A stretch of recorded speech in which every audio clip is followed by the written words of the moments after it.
요즘은 제가 신약 성경의 예수님의 비유 말씀을 다시금 이제 들여다보고 있는데요. 오늘은 마태복음 19장에 결혼과 이혼, 특히 이혼에 대한 말씀입니다. 아무래도 제가 이 재혼 가정을 이루고 있어서인지 몰라도 특별히 저에게는 이혼과 이 재혼에 대한 이 상담 문의가 많이 들어오는 편입니다. 오늘 다루는 이 마태복음 19장의 이혼에 대한 부분도 사실은 제가 예전에 영상으로 한번 다룬 바가 있는 그런 본문입니다. 당시에 제가 전했던 그 메시지 요점은 기독교인의 이혼 문제를 율법적으로 다루면 안 된다라는 것이었습니다. 이 상담을 해오시는 분들이 한결같이 염려하시는 것처럼 이 하나님은 우리가 이혼을 하고 안 하고에 따라 우리의 신앙을 판단하는 그러한 분이 아니시라는 것입니다. 우리의 아버지 되시는 하나님 아버지께서는 자녀된 우리의 행복과 이 평안함을 그 무엇보다도 원하고 바라시는 그러한 분이시기 때문에 우리가 이 율법이라는 어떤 이 틀 속에 갇혀서 그 구원이라는 보상을 받아내기 위해 모든 것을 억지로 막 참아내는 그러한 우리의 모습을 바라시고 기뻐하시는 그런 분이 아니시다는 것이죠. 그러하기보다는 오히려 하나님께서는 이 율법이라는 틀로서의 율법이 아니고 율법이라는 이런 확고한 이 안전장치를 발판 삼아서 그 율법을 기준 삼아서 이 자녀된 우리가 평안하고도 복된 삶을 누리기를 원하시는 그러한 분이시라는 것이 당시 제가 전한 이 메시지의 요점 중에 하나이기도 했던 것입니다. 당시 저 이러한 메시지에 많은 분들이 공감을 해 주셨지만 또한 동시에 이 저의 설교가 성경적이지 않다라는 그러한 반응, 그러한 댓글도 많이 올라왔었습니다. 그 댓글 중에 몇 가지를 살펴보자면은 이런 댓글들이 있더라고요. 이혼했다고 손가락질 할 것도 아니지만 이혼한 것을 공공연하게 떠들어야 할 일도 아니지요. 뭐 이렇게 짧게 해주신 분도 있었고 또 이런 것도 있습니다. 틀에 박힌 신앙이 꼭 나쁜 것만은 아니다. 어떤 틀이냐가 문제다. 예수의 틀에 함께 못 박히는 것을 바울은 최고의 가치로 여겼다. 이런 댓글도 있었고요. 시대가 변하고 사람의 생각은 바뀌었다 할지라도 하나님의 말씀은 1.1획도 변함이 없으시다 하셨습니다. 이런 댓글도 있었습니다. 그리고 또 이런 것도 있었지요. 영상 말씀 잘 들어봤는데 구절 그대로 하지 말라는 것은 안 하는 게 신자지요. 목사라는 타이틀을 내세우고 이러시면 안 됩니다. 음행 외에 이혼하지 말라고 하면 이혼하지 말고 재혼 상대가 아무리 좋다 하더라도 이혼한 여인과 결혼하면 안 되는 거지요. 이것은 순정과 연결되는 겁니다. 이렇게 충고해 주시는 분도 계셨고요. 또 성경의 하나님의 뜻은 한결같이 가정을 깨지 말라는 것입니다. 예수님께서 이혼에 대해 말씀하신 것을 보지 못하셨습니까? 이런 댓글도 있었고요. 또 제 마음에 와닿았던 댓글 중에는 이런 것도 있었습니다. 성도들이 이혼하지 않으려고 노력하면서 그 마음을 하나님께서 알아주신다고 여기는 것을 과연 틀에 박혔다고만 할 수 있을까요, 목사님? 이런 댓글도 마음에 왔던 그런 댓글 중에 하나였습니다. 저는 제가 전한 설교에 대한 이런 댓글들을 하나하나 읽으면서 제가 전했던 메시지를 다시 한번 제가 점검해 보았습니다. 혹시 이 제가 전하는 메시지가 이렇게 성경 말씀에 순종하고자 하는 그런 사람들의 순수한 이 종교심, 순수한 마음을 율법주의라는 그런 판에 박힌 말로 쉽게 폄하하고 있는 것은 아닐까? 혹시 내가 이 성경을 나의 주관대로 내 입맛대로만 해석하고 있는 것은 아닐까? 만일 그렇다면 이것은 이혼 문제를 설교하는 것이 중요한 것이 아니라 목사로서 제 스스로가 하나님 앞에 커다란 죄를 짓고 있는 것일 것입니다. 생각을 한번 정리한 뒤 다시 한번 제가 이 같은 주제로 같은 본문으로 말씀을 전할 필요가 있다고 생각을 했습니다. 그러나 이번에는 좀 더 본질적으로 좀 더 성경의 가르침에 입각해서 이 성경 속 하나님의 말씀을 정리해서 다시 한번 전해야겠다라는 생각이 들었던 것입니다. 물론 성경에는 이 하나님께서 짝지어 주신 이 결혼을 사람이 나눌 수 없다라는 이렇게 이혼을 명백하게 금하는 그런 문구가 있습니다. 그래서 보통 성경의 이 부분을 읽는다면은 누구나 특히나 이 성경 말씀에 순종해야만 하는 그리스도인이라면은 신자라면 이혼을 하면 안 되겠구나 라고 생각을 하게 됩니다. 그러나 여기서 우리가 간과하기 쉬운 사실은 이 성경의 율법적인 말씀, 이 성경의 율법적인 명령은 우리가 일반적으로 생각하는, 상식적으로 생각하는 이 도덕적인, 이 율법적인 교훈 정도를 훨씬 뛰어넘어 언제나 이 하나님의 커다란 구원 계획, 즉 이 구속사 속에서 우리에게 무엇인가를 이야기하고 있다는 사실입니다. 이 성경의 메시지는 늘 이 문자로 드러난 표층적인 의미를 넘어서서 보다 깊은 이 본질적인 면에서 살펴보아야 하는 것입니다. 이혼에 대한 성경 말씀, 이 이혼에 대한 율법 조항도 마찬가지입니다. 이혼 문제를 통해서 성경이 전하고자 하는 이 본질적인 주제는 오직 그리스도를 통한 하나님의 은혜에 의한 구원입니다. 그러니까 목사님 이혼해도 되나요? 이혼하면 안 되나요? 성경에는 이혼에 대해서 뭐라고 쓰여 있습니까? 이러한 질문에 대한 정답을, 이 해답을 찾기 위해 성경을 본다면은 이것은 이 성경이 본래 쓰여진 목적하고는 이 거리가 먼 이야기라는 것입니다. 그럼 도대체 이 성경은 이혼 문제를 통해서 우리에게 과연 어떠한 이야기를 하고 싶은 것일까 하는 질문이 생기는데, 이 부분은 마태복음 19장의 이 구조, 19장의 이 구조에서 그 힌트를 찾을 수 있습니다.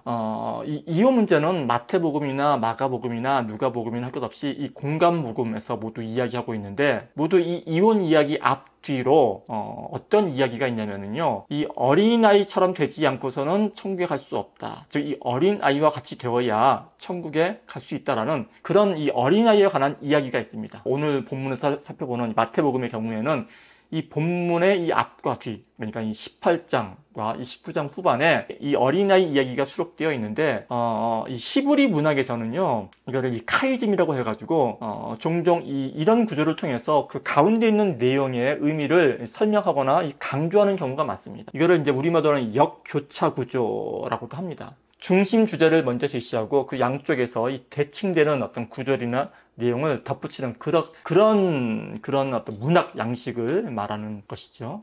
이러한 구조는 그 말하고자 하는 전체 메시지의 통일성과 강조점을 명확히 하는데 기여를 하는 그런 구조입니다. 그러니까 지금 성경이 전하고자 하는 그 전체적인 맥락 속에서 그런 맥락 가운데 오늘 이 이혼에 대한 비유 이야기를 제대로 이해하려면은 그 이야기 앞뒤에 그 어린 아이와 같이 되어야 한다라는 그 말의 뜻이 무슨 뜻인지를 먼저 이해해야 한다라는 말씀입니다. 그 카이즘 구조를 우리가 고려를 한다면, 그러니까 어린아이 하면 보통 우리는 어떤 어린아이와 같은 순진함, 어떤 천진난만함 이런 것을 떠올리는데, 그보다는 여기서 이 어린아이처럼에서 이 어린아이란 뜻은요, 그 18장 그 본문에서 이 기록하고 있듯이 그 제자들이 서로 다투지 않습니까? 누가 더 크냐 논쟁이라고 하는데, 누가 더 크냐, 누가 더 잘났느냐를 따지는 그런 어른들의 세상과 대비되는 개념으로서 이 어린아이들을 봐야 한다라는 것입니다. 끊임없이 누군가와 비교하고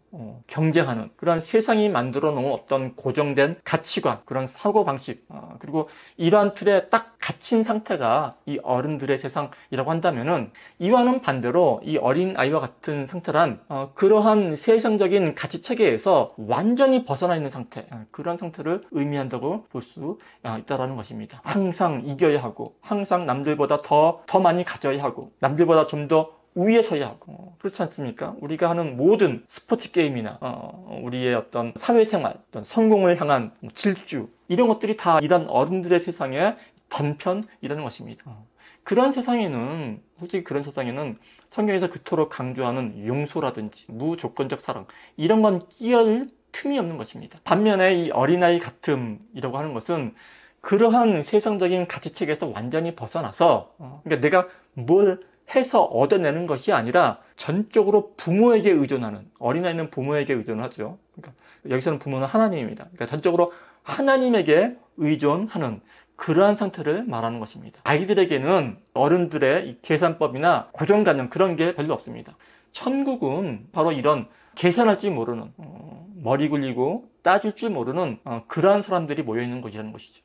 천국은, 성경에서 말하는 천국이란 우리 모두가 서로가 하나의 지체임을 깨닫는, 그래서 이 은혜와 사랑의 원리가 지배하는 곳이어서 어떤 인간적인 열심이나 인간적인 공로나 그런 노력으로서 얻는 그런 상급, 이런 개념 자체가 성립할 수 없는 곳이라는 말씀입니다. 사실 기독교인들이 신앙생활을 하면서 가장 경계해야 할 것이 바로 이 사람들의 종교적인 열심입니다. 구체적으로 예를 들자면은 기도라든지 금식, 봉사, 선행, 심지어는 선교 이런 것들입니다. 왜냐하면 기도나 금식, 선행, 헌금, 선교 이런 것들은 자칫 잘못하면은 자기의 일을 드러내고 다른 사람들이랑 경쟁하는 그런 어른들의 방식으로 흘러갈 수 있기 때문입니다. 그리고 많은 부분에서 사실 그런 면이 드러나죠. 우리가 이 종교 생활을 하면서도 은연중에 내가 이만큼 했으니까 하나님께서 당연히 여기에 상당하는 복을 주셔야지, 상급을 주셔야지 이런 마음을 가질 때가 상당히 많은 것 같은데 바로 그런 것들이 어른들의 방식이 될 수 있다는 것입니다. 이런 이 천국과 구원에 대한 이런 어린아이와 같은 그런 변화된 그런 관점을 가지고서 하나님의 은혜에 대한 전적인 의존, 어린아이 같은이거든요. 이 어린아이와 같은 하나님에 대한 전적인 의존이라는 관점을 가지고 오늘 다시 이 본문 이혼 이야기를 돌아와서 이제 살펴본다면은 19장에 예수님께서는 이혼 문제에 대해서 말씀하시면서 이런 말씀을 하십니다. 하나님께서 남자와 여자를 창조하시고 그들이 하나가 한 몸이 될지니라. 창세기 말씀을 예수님께서 인용하고 있는 것을 발견할 수 있습니다. 이 한 몸의 원리가 바로 이 하나님의 본래 뜻이고 그렇기 때문에 하나님께서 짝지어 주신 하나님께서 한 몸을 이루게 하신 것을 사람이 나눌 수 없다. 이렇게 선언하시는 것이죠. 그런데 여기서 이 한 몸, 예수님께서 말씀하시는 나눌 수 없는 한 몸, 이 한 몸이라는 개념은 우리가 흔히 생각하는 그런 부부 사이의 육체적인 결합, 부부 사이의 정서적인 결합, 우리가 흔히 생각하는 결혼 제도 이것만을 의미하는 게 아닙니다. 여기에는 이거보다 훨씬 더 본질적인 의미가 있습니다. 이 에베소서 5장 그 31절 32절을 보면은 바울 사도가 이 창세기의 이 한 몸 구조를 인용하면서 이렇게 말씀합니다. 이 비밀이 크도다. 이 비밀이 크도다. 내가 그리스도와 교회에 대하여 말하노라 라고 언급하고 있는 것을 발견할 수 있습니다. 그러니까 인간이 서로 남자와 여자가 만나서 서로 이 한 몸을 이루는 그런 결혼 제도는 사실은 그리스도와 교회, 구체적으로는 이 하나님과 그의 백성 사이의 그 신비롭고도 절대로 끼어들 수 없는 그런 연합 관계를 상징한다는 것입니다. 바꿔 말씀드리자면은 인간의 결혼이라는 이 제도 자체가 사실은 그보다 훨씬 더 큰 그림인 그리스도와 교회와의 연합을 보여주기 위한 하나의 상징, 하나의 교보제 같은 것이라는 그런 말씀입니다. 사실 성경은 그리스도와 교회가 하나라는 온통 그 얘기로 가득 차 있습니다. 좀 더 구체적으로 살펴본다면은 우선 이 하나님께서는 이 아담의 옆구리에서 아담의 갈비뼈를 가지고서 하와를 만드셨죠. 인류는 하나에서 비롯되었다라는 그런 말씀인 거죠. 그리고 이 남자는 부모를 떠나서 여자와 한 몸을 이루라 하는 그런 이야기 또한 아브라함이 본토, 친척, 아버지의 집을 떠나서 모든 믿는 자의 조상이 되는, 즉 하나가 되는 그런 이야기로 볼 수 있다는 것이고, 또 이 이야기는 예수 그리스도라는 남자가 하나님 아버지의 곁을 떠나서 여자로 상징되는 교회와 영원히 끼어질 수 없는 한 몸을 이루는 이야기로 볼 수 있다는 것이죠. 성경은 온통 이렇게 그리스도와 교회가 하나가 되는 그러한 이야기로 가득 차 있고, 이 이야기가 바로 성경의 맥을 뚫는 그러한 맥락 가운데 자리 잡고 있다는 것입니다. 이러한 전체 그 인류의 구원 이야기를 인간의 결혼이라는 그런 제도를 통해서 우리에게 하나의 비유로서 미리 먼저 보여주셨다는 이야기입니다. 그렇기 때문에 이 현실 세계에서 우리가 부부 생활을 하면서 서로 한 몸이 되지 못하고 여전히 둘로 나뉘어져 갈등하며 이혼을 하네 못하네 이런 어떤 정말 처절한 경험을 하는 것은 오히려 우리 인간이 가지는 근본적인 한계와 죄성을 들여다볼 수 있게 하는, 깨닫게 하는 그런 과정이라고 할 수 있다는 것입니다. 왜냐하면 우리는 이러한 절망적인 경험을 통해서만 우리 인간은 정말 우리의 진짜 신랑 되시는 예수 그리스도 안에서만 참된 연합이 가능하구나, 이걸 배우게 되기 때문이라는 것입니다. 본문에서 예수님께서 이혼할 수 있는 유일한 조건이라고 말씀하신 그 음행이라는 것도 사실은 단순히 어떤 육체적인 간음만을 의미하는 게 아닙니다. 그 음행 역시 본질적으로는 그 궁극적인 의미는 영적인 간음, 하나님을 떠나서 이 세상의 힘이나 자기 자신의 노력을 의지하며 살아가는 것, 그 자체가 곧 음행이라는 것입니다. 이 창세기의 인간의 타락 자체가 하나님을 의지하지 않고 자기 힘으로 살아가려는 그런 상태인데, 이게 바로 이 하나님과의 결별, 하나님과의 이혼이고, 오직 이것만이 하나님과의 관계가 근본적으로 깨어질 수 있는 유일한 이혼 사유라는 것이죠. 정리해 보자면은 이 마태복음 19장에 나오는 이혼에 관한 이야기는 우리가 흔히 아는 것처럼 이혼을 해야 하네, 안 하는 게 맞네, 이런 율법에 관한 이야기가 아닙니다. 그보다는 오히려 성경 전체를 꿰뚫고 있는, 성경 전체를 관통하고 있는 하나의 커다란 주제, 즉 이 어른들의 세계로 상징되는 인간의 그 자기의와 열심, 그리고 이와 대비되는 하나님의 전적인 은혜를 바라는 그런 어린아이 같음, 이 둘의 대립으로 읽어내야 한다는 것입니다. 그리고 이 인간의 결혼과 이혼, 그리고 심지어 음행조차도 결국은 이 그리스도와 교회의 연합이라는 훨씬 더 큰 그 구원 이야기를 설명하기 위한 하나의 도구로 이해해야 한다는 것입니다. 성경은 우리 모두가 본질적으로 나와 남으로 갈라져 있는 그런 존재라고 이야기하고 있습니다. 우리가 결혼을 했든 안 했든, 이혼의 경험이 있든 없든, 우리 스스로의 힘으로는 온전한 하나됨을 이룰 수 없는 그런 존재라는 사실을 인정하라고 성경은 우리에게 늘 다그치고 있습니다. 더 나아가서 이 땅의 모든 결혼 관계는 사실상 이 온전한 한 몸이 아닌 이 두 마음으로 살아가는, 이 두 마음으로 살아갈 수밖에 없는, 어찌 보면은 이혼 상태에 가깝다고까지 말할 수 있다는 것입니다. 그만큼 인간의 한계와 그에 대한 하나님의 은혜가 필요하다는 것을 강조하고 있는 그런 말씀입니다. 그래서 중요한 것은 현재 우리가 이혼을 경험했는지 안 했는지 이런 외적인 상황이 아닙니다. 정말 중요한 것은 우리가 어떠한 상황에 처해 있든지 간에 그게 행복한 상황이든 고통스러운 상황이든 그 안에서는, 인간의 노력으로 그 안에서는 온전한 연합이나 만족을 이룰 수 없다라는 그 한계를 깨닫고 오직 하나님의 은혜와 그리스도 예수 안에서의 참된 연합, 참된 하나됨을 배우고 경험하는 것, 이것이 바로 성경의 이혼 이야기를 통해서 전하고자 하는 이야기의 핵심이라는 것입니다. 말씀을 맺으면서 제가 여러분들에게 이런 질문을 한번 던져보고 싶습니다. 만약 우리의 모든 인간관계, 심지어는 가장 가깝다고 생각되는 부부관계나 가족관계조차도 우리의 연약함과 우리의 한계를 드러내게 하고 깨닫게 하는, 그럼으로써 하나님의 은혜가 우리에게 얼마나 필요한 것인가를 깨닫게 하는 과정의 일부라면은, 그렇다면, 그렇게 이해한다면은 우리의 삶에, 우리 삶 속에서 사람들과의 관계 맺는 방식에 과연 어떤 변화가 초래될까? 이 질문을 한번 우리가 곱씹어 보면서 오늘 하루를 정리해보면 어떨까 생각하는 바입니다. 기도하면서 오늘 말씀을 마치도록 하겠습니다. 함께 기도하겠습니다.